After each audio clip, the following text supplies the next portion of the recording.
Right, so just first starting on the definition of essential that we've talked a lot about in today's debate, I just want to reiterate that the affirmative only has to prove that GM foods can solve for any type of food security whatsoever. So like even if you solve for 1% of the entire world, they are still essential to having global food security. After that, I want to clarify a few pieces of evidence that we talked about in today's debate. The first is the study talking about distribution. So the MIT study from 2010 that our opponents cite states that we have enough food if we solve for distribution to feed the entire world today. That's not talking about 2050, that's talking about today. That's why the UN study saying that we have to increase yields by 70% by 2050 still holds with both pieces of evidence are still correct because there's a year difference. In addition, we still have to look at the different types of peer-reviewed studies in today's debate and only weigh those that do not have flaws and are peer-reviewed. So now moving on to the main issues of today's debate, the first is yields, because again, we find that we do need increased yields in order to solve for problems. Even if there are distribution problems, we still need increased yields because the data that cites that we have enough food today relies on the amount of yields produced by GMOs already today. So basically, by using GMOs, we can solve for this problem.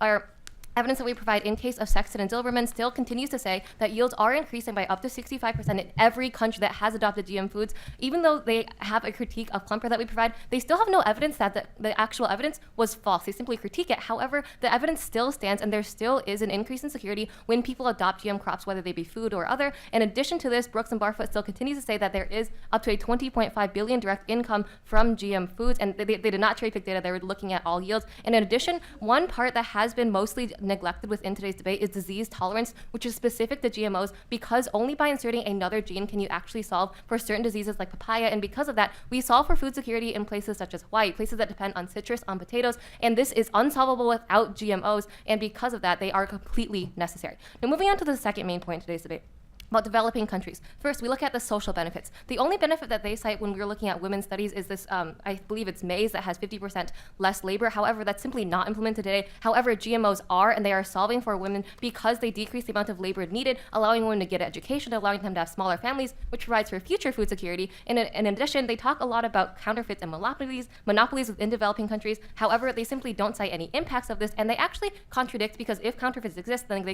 these companies don't have monopolies. And finally, when we look at actually Monsanto in these developing countries, MIT in 2015 finds that most of their patents are starting to expire. This simply isn't an impact anymore, and we only have benefits to developing countries when we solve for women's development. Moving on to the third main point of today's debate being environmental sustainability. The first that's been talked about a lot was soil. However, GM crops definitely solve for soil because we encourage no-till farming. It's true that it did exist before, however, it was significantly encouraged by the adoption of GM crops, and because of that, that is a benefit to soil quality and sustainability in the future. Second, they talk about pesticides. They talk about how these Bt toxins are stronger. However, that's not the case because you don't spray toxins on Bt crops because they produce their own insecticides. Simply, we're using glyphosate more, which is less toxic and actually less supersedes after we have used these GM crops, and overall, we also are developing more GM crops that are resistant to a lot of different herbicides. So we don't have more super weeds. We only have even less pesticides and less toxic pesticides, solving for environment in the future. And then when we look at all the other different environmental arguments, fish, we still find that in the future, fish is going to help less CO2 emissions by rice and less deforestation because we have these increased yields, less desertification, and to specify this has to be GM trees in China because those are the only ones, GM poplars are the only ones that grow in that area. All the others are killed off by diseases. In addition, we find that rice methane definitely offsets. And finally, the last main point of environmental sustainability is biofuels. Our opponents talk a lot about how we grow all these crops that only provide for biofuels. However, that's actually a benefit because not only does the farmer then get more money, but also we create more biofuels, which are better for the environment. They're a type of green energy. And because of that, that provides more environmental sustainability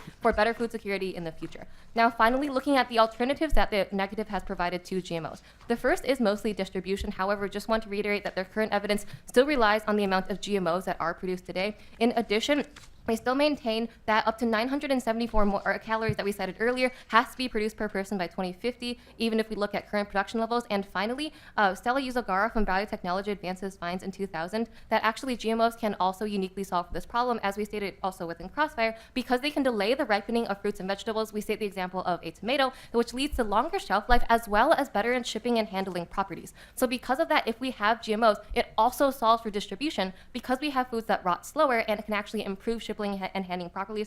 And finally, when we look at agroecology, we find that their Pretty study is completely flawed. They say that it just happened to be the studies he picked, but it isn't, because Pretty himself says that it was a prerequisite to having the study that it was successful. So we can't look at the study for agroecology. And again, as we stated before, these cannot be adopted because there isn't enough education, as well as creates more labor, so more harms to people in developing countries. So for these reasons, we urge a ballot and affirmation.